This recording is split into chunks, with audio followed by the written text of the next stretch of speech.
தென்னாட்டுடைய சிவனே போற்றி, எந்நாட்டவர்க்கும் இறைவா போற்றி.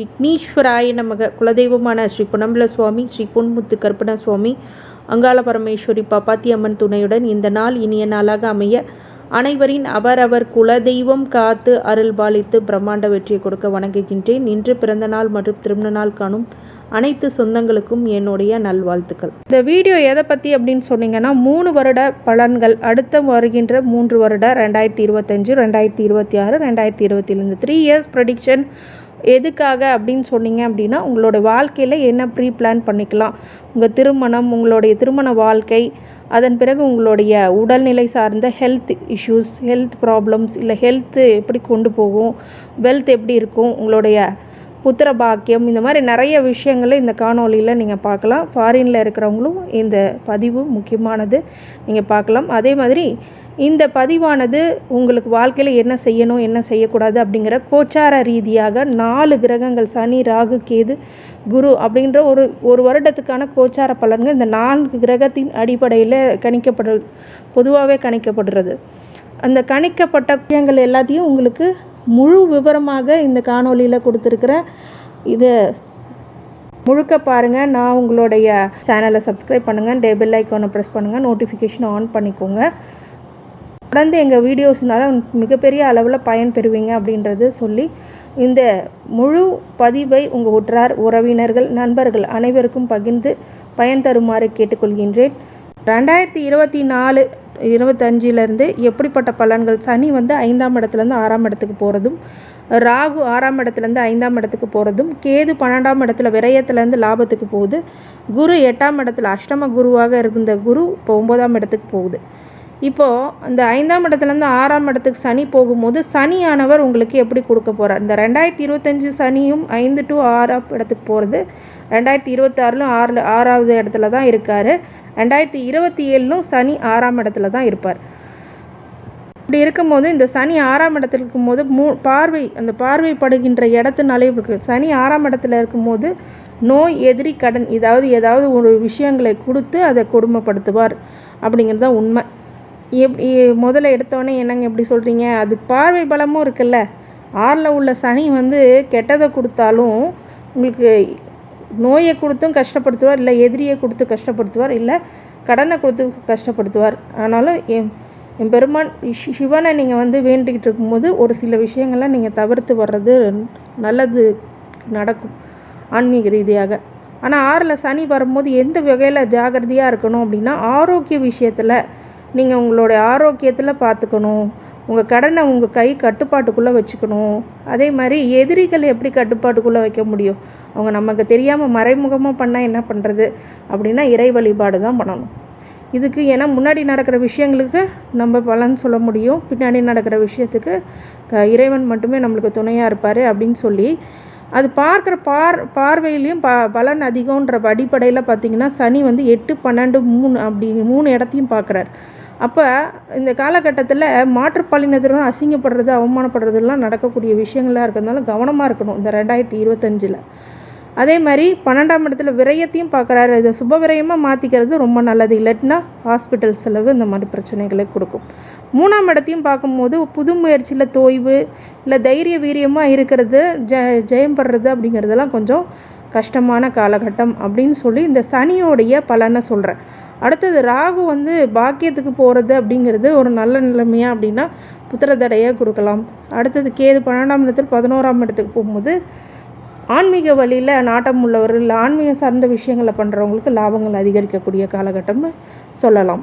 சில பேர்த்துக்கு லாபம் வரும். குரு 8ஆம் இடத்துலேருந்து 9, இது தான் மெயின். அஷ்டம குருவிலேருந்து மாறி பாக்கிய குருக்கு வரும்போது தான் உங்கள் பாக்கியத்தை அதிகமாக கொடுப்பார். இந்த குரு பார்க்கும்போது ரொம்ப நல்லது.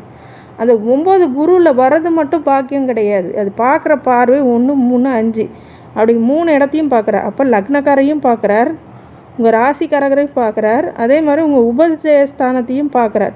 சனி எங்கே பார்த்தார், 3ஆம் இடத்தை தானே பார்த்தார், அது மாதிரி குருவும் 3ஆம் இடத்தை தான் பார்க்க போகிறார்.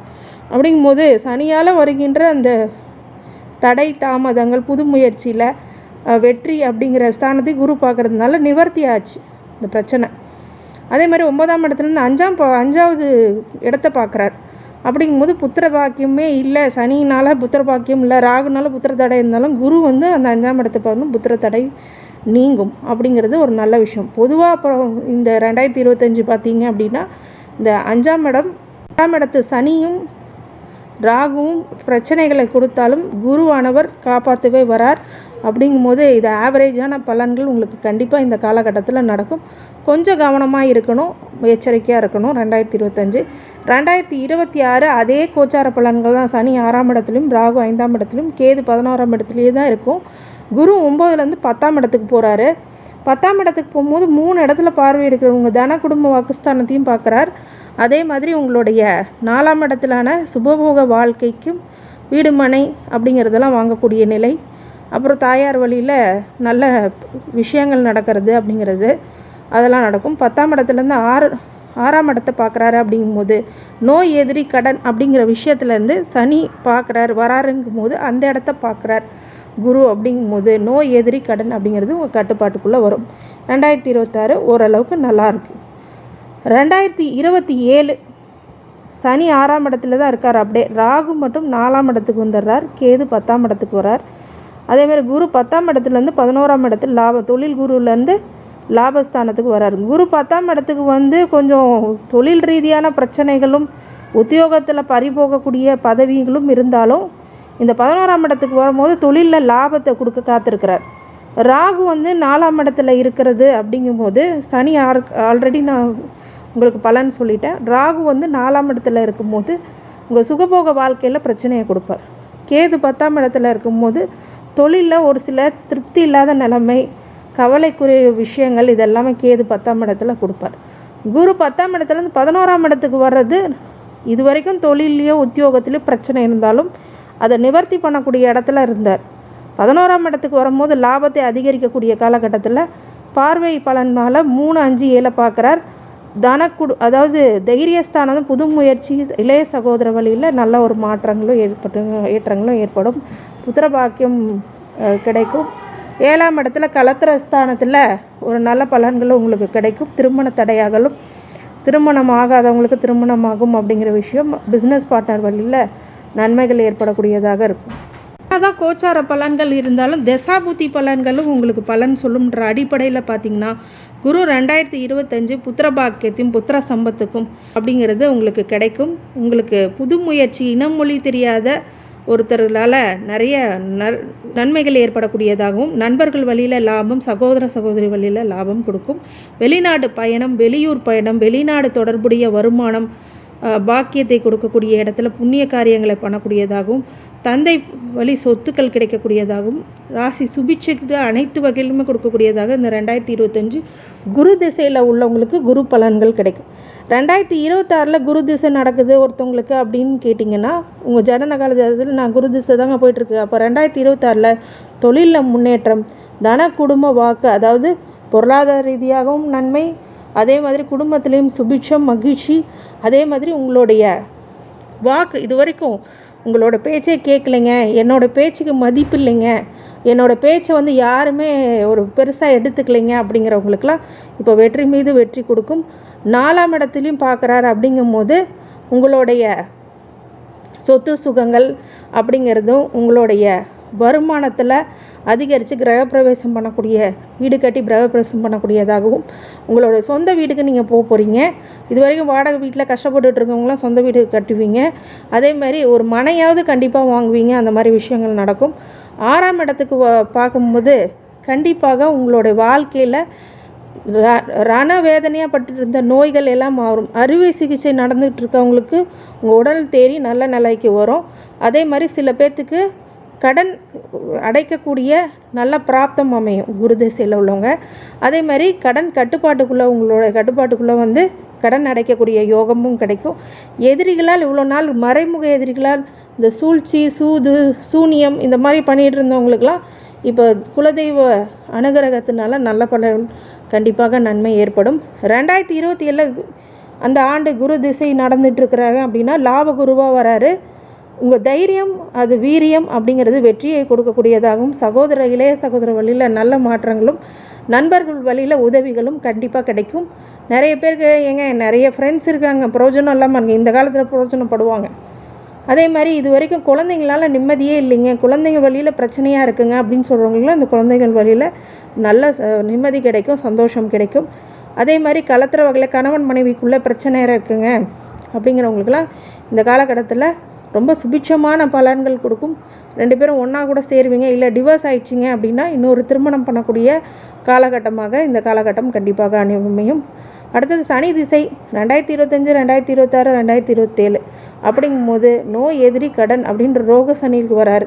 அதனால் பார்வை பலத்தில் கவனமாக இருக்கணும். அசிங்கம், அவமானம், கொடுக்கல் வாங்கல பிரச்சனை, மாங்கல்ய தோஷம் இதெல்லாம் ஏற்படக்கூடியதாக இருக்கும். அதேமாதிரி சுப விரயங்களை கொடுக்கக்கூடியதாகவும், சில இடத்துல வண்டி வாகனத்தில் ரொம்ப கடுமையான இதில் இருக்கும். ஒரு விஷயங்கள் சனி திசையில் ரொம்ப ஜாக்கிரதையாக கவனமாக இருக்கணும். 3ஆம் இடத்துல ஜெயஸ்தானத்துலேயும் போய் உட்காந்துருக்காதனால உங்கள் முயற்சிகள் எல்லாம் புதுசாக எடுக்காதீங்க, புது இன்வெஸ்ட்மெண்ட்ஸ் பண்ணாதீங்க, பெரிய அளவில் இன்வெஸ்ட்மெண்ட் பண்ணாதீங்க. இதெல்லாம் மிகப்பெரிய கொடுமையை கொடுத்துரும். அடுத்தது புதன் திசை 3 வருஷம் நடந்துகிட்ருக்கு அப்படின்னா கடன், வம்பு, வழக்கு அப்படிங்கிறதுல கவனமாக இருங்க. கேது திசை 2025 மூத்த சகோதரர் வழியில் சங்கடம் கொடுக்கும். அதே மாதிரி செகண்ட் மேரேஜ் லைஃபு தடை கொடுக்கும், லாபம் வராத நிலையும் இருக்கும். 2026 அதே மாதிரி தான் இருக்கும். 2027 10ல் வந்தபோது தொழிலில் ஒரு சில நஷ்டங்களும் நன்மைகளும் ஏற்படக்கூடியதாக கலப்பு பலன்கள் நடக்கும். சுக்கிர சூரிய சந்திர திசையில் கொஞ்சம் கவனமாக இருக்கணும். செவ்வாய் திசை வரைக்கும் சுக்கிர சந்திர செவ்வாய் திசையாக இருந்துச்சுன்னா கொஞ்சம் கவனமாக இருங்க. எல்லாத்துக்கிட்டையும் பார்த்து பேசுங்க, கவனமாக எச்சரிக்கையாக இருங்க. ராகு திசை 2025, 2027 புத்திரதோஷம், புத்திரவல்ல நிம்மதி இல்லாத நிலைமை அப்படிங்கிறது இருக்கும். பேரம்பேத்தி வயலில் மகிழ்ச்சி ஒரு சில பேர்த்துக்கு வயதானவர்களுக்கு கிடைக்கும். 2027 4ஆம் இடத்து ராகணும், வீடு மனை பிரச்சனை, தாயார் வழி சொத்துள்ள பிரச்சனை அதெல்லாமே நிவர்த்தி ஆகும். ஆனால் குரு உங்களுக்கு நல்ல இடத்துக்கு வரார் அப்படின்றது ஒரு விஷயம். 2027 ரொம்ப நல்ல பலன்கள் அது பிறகு ஏற்படும். ராகு திசையிலும் கொஞ்சம் கவனமாக இருக்கக்கூடிய விஷயமா இருந்தாலும் நல்ல பலன்களும் ஏற்படும். மொத்தத்தில் இந்த 2024, 25, 26, 27 ரொம்ப சுபிட்சமான பலன்கள் எப்போ அப்படின்னா 2025, 27 ஓரளவுக்கு நன்மை பலன்களே ஏற்படும். வழிபாடாக குலதெய்வ வழிபாடு கண்டிப்பாக பண்ணணும். துலாம் ராசிக்காரங்க பொதுவாகவே இந்த காலகட்டங்களில் குலதெய்வத்தை மறக்காமல் செய்யுங்க எதாக இருந்தாலும். அதே மாதிரி சுக்கிர ஹோரையில் வெள்ளிக்கிழமை விளக்கேற்றி வாருங்க. உங்களுடைய துலாம் ராசிக்கு அது மிகப்பெரிய நன்மையை பயக்கும். இந்த துலாம் ராசிக்காரங்களுக்கு அனைத்து ஐஸ்வர்யங்களும் சகல சௌபாக்கியங்களும் மன நிம்மதியும் ஆரோக்கியத்தையும் கொடுக்க வேண்டும் என்று எம்பெருமான் மகா ஈஸ்வரனை வேண்டி வணங்குகின்றேன். வாழ்க வளமுடன். திருச்சிற்றம்பலம்.